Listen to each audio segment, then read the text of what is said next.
Hi, fellow students and professor. My name is Carmen Price. I look forward to working with all of you through this class.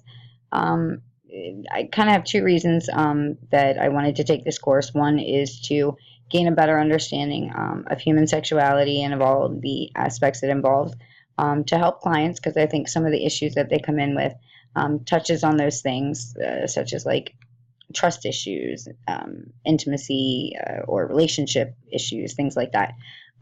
And I understand that taking this class by no means makes me an expert or a sex therapist or anything, but I think it would be better to have an understanding so that I can help clients a little better.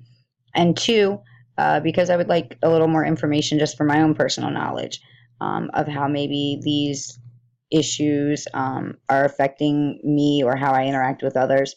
We're not really taught these things growing up or in school, and we don't really discuss them too much.